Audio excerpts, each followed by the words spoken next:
It's certainly going to be an entertaining race and a very, very good one at that.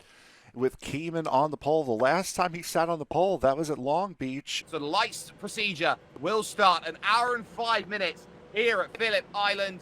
It will start right around now. The green and the go, and it's a pretty even start.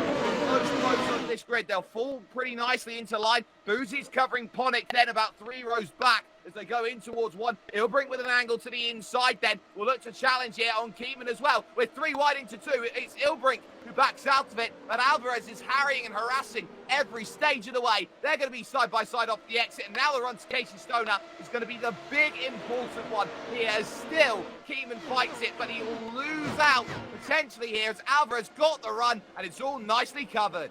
Yeah, but Alvarez, that's a big spin. That's, I believe that was Mark Brunning. A big pile up in the back. Stelton pool around. Brunning, De La Fuente having issues. Ponick, so a big stumble here at the back of this field. But at the front, a beautiful start from Alvarez. Ilbrink had to control himself going into turn 2. Did a good job of letting those 2 race. And now he can set his sights on the 2 drivers ahead of him. And take a look at what happened on the start going into Honda. You can see right up there at the front, and it's going to happen in the midfield here as Brunning is just locked up the rears.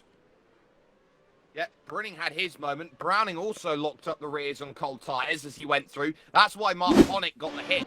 Well, we've also seen on screen that Ian Keeman lost the place into turn 1 in the battle there with Paul Ilbrink, and then Dave Gill took advantage at turn 4 and has put Ian Keeman off of the podium as things stand. Ilbrink's around. Assume, yep, Ilbrink around. That's coming out at the bottom of MG, and he's put that in the wall. That's putting the too much power too quick, and he's high-centered himself.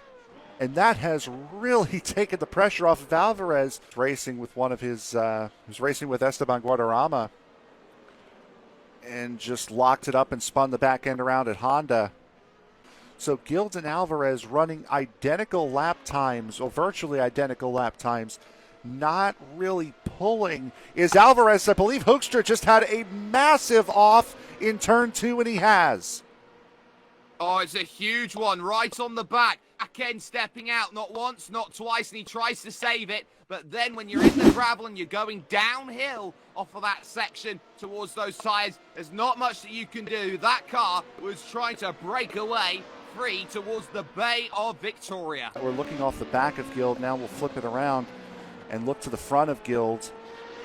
This is great racing. This is absolutely what you want to see. And there is a plethora of lap traffic right now that these drivers are having to deal with. Dave Guild having to deal with Jan Steltenpool. Alvarez dives in with they all Guild do. Following and Keeman. Top 3 all in at the same time. Vasiliev as well and Boozy. You have to remember this is one of the highest fuel usage circuits they'll go to all season. Yep, absolutely. And they are just at the halfway point. Pavel Vasiliev in as well. Christoph Boozy in. So the entirety of the top 5 in. And look at this chorus line of cars coming into their pit boxes. As out they go, which pit exit are they going to take is going to be the interesting question. Now they decide to take the long one. Vasiliev takes the short one. Same with IM Keeman. So 2 different runs on pit exit. Yeah, and we'll go a lap down here, will Marcellus Brunning, and we'll be looking for this one. Has about half a lap here to Leonardo Fabian, so he's not in any worries of that. But Guild for the lead. So close now here to Javier Alvarez, who's trying to cover the inside line. He'll wash out through the mid part of the corner. He's got to gather it up on the exit. Guild's chance has arrived, and which way is he going to go, or which way is he going to be forced? He's forced to the inside through Stoner, because that was hard to the right, taking the most outside of outside lines. Inside is there. Guild taking the outside line, takes the race lead away. Good job for Jeff Browning as I go to Mark Brunning there. Close enough. Same team, but there he is. There's the fastest man on track.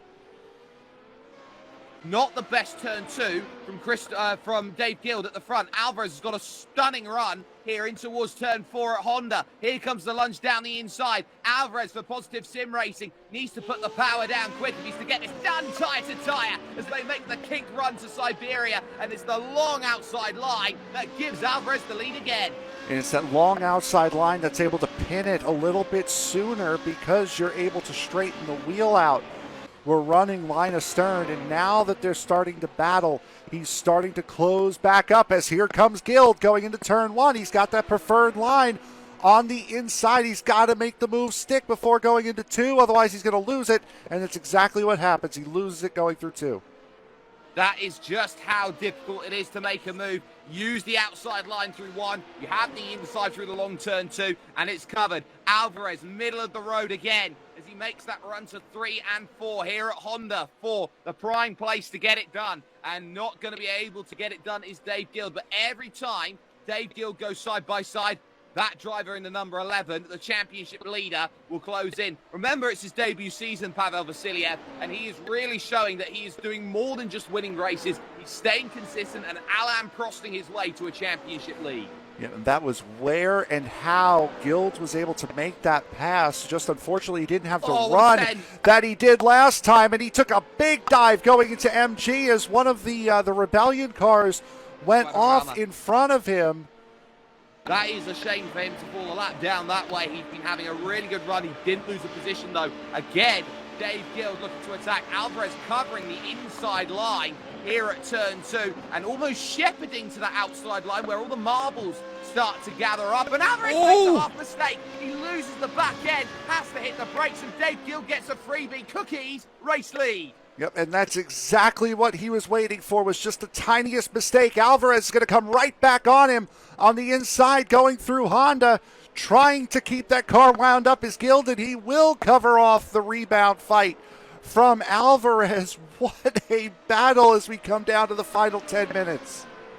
But that won't matter for the moment as they go through the final section. There was no look at MG yet from Vasiliev. He's going to need a run to the line. How close is this going to be on time? Dave Guild will make his way through the final corner. Will the checkered flag be unfurled? No, yes, it will not. Yes, it is. No, it's over. Not, I don't think. Yes, it will. It will. Dave Guild has done it. He has picked up the win. And how close was it on the line? It was 0.2 of a second. I thought we were going to see it over the line. Ultimately, we did not. But just like that, it is a very close race as they cross. Dave Guild has got his first win.